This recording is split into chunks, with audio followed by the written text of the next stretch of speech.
Bonjour les licornes et les pirates. Aujourd'hui, je vais vous lire une nouvelle histoire de l'ouvrage Drôle de princesse. La princesse Crapouilly-Crapouilla de Agnès de Lestrade, Mathilde Lebeau, aux éditions Lito. La princesse Crapouilly-Crapouilla. La princesse Céleste vit dans un beau château avec son papa, sa maman et des serviteurs à gogo.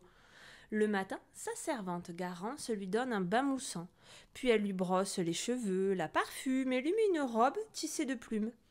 La princesse Céleste prend des cours de politesse, de révérence, de chant, de violon et de natation. Mais voilà, la princesse Céleste, elle en fait qu'à sa tête. À table, elle mange avec les doigts, elle fait des rototos à la fin des repas. « Ma fille, dit le roi, ce n'est pas digne d'une princesse, excuse-toi. »« Pardon, papa, répond alors la princesse en pouffant entre ses doigts, plein de chocolat. Au château, on la surnomme la princesse Crapouilly-Crapouilla. Et souvent, la princesse Céleste s'enfuit du château. Elle rejoint la ferme la plus proche et se couche au milieu des cochons. Que c'est bon de patauger avec vous dans la boue.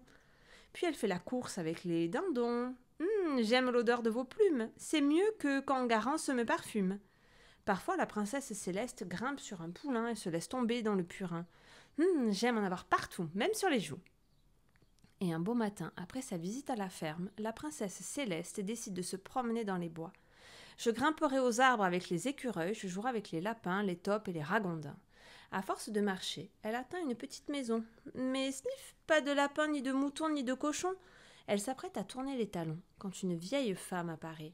« Et toi, qu'est-ce que tu fais là ?»« Je me balade. »« Tu tombes bien petite, j'ai besoin de quelqu'un pour couper mon bois. Je me fais vieille et j'ai mal au dos. »« Mais je dois rentrer au château, répond Céleste. »«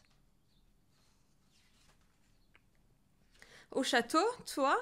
La princesse Céleste regarde ses habits. Ils sont couverts de boue, de paille et de purin. « Je suis la princesse Céleste, déclare-t-elle en se redressant. La vieille femme éclate de rire. « Toi, une princesse ?»« Oui, une princesse, tout à fait, et je vais vous le prouver. » Céleste se met à faire la révérence, puis elle enchaîne avec quelques politesses et finit par un chant mélodieux. « Oui, bon, dit la vieille femme, tu sais faire la révérence et tu chantes, mais je maintiens que tu n'es pas une princesse. Une princesse ne sent pas le purin. Allez, oust, coupe-moi ce bois, et plus vite que ça. » Et la vieille dame met dans les mains de Céleste une hache 2 fois plus lourde qu'elle. « Dépêche-toi, ou je t'enferme avec les oies. »« Vous avez des oies? J'adore ça. » Et aussitôt la vieille femme enferme la princesse dans son poulailler. « Je te préviens, mes oies pincent les popotins. Alors réfléchis bien. » La princesse Céleste se met à pleurer. « Je veux mon papa, ma maman, ma servante, des bains moussants, du parfum et des cours de politesse. Je veux ma vie de princesse. » Et d'un coup de pied, elle ouvre la porte du poulailler. Puis elle se sauve dans les bois. Elle court si vite que bientôt, elle aperçoit le donjon du château. Elle se jette dans les bras de ses parents. « Je ne ferai plus de rototo, je mangerai plus avec les doigts, je serai plus la princesse Crapouilly-Crapouilla. »« Ah, bien voilà une bonne nouvelle !» s'exclament ses parents en l'embrassant.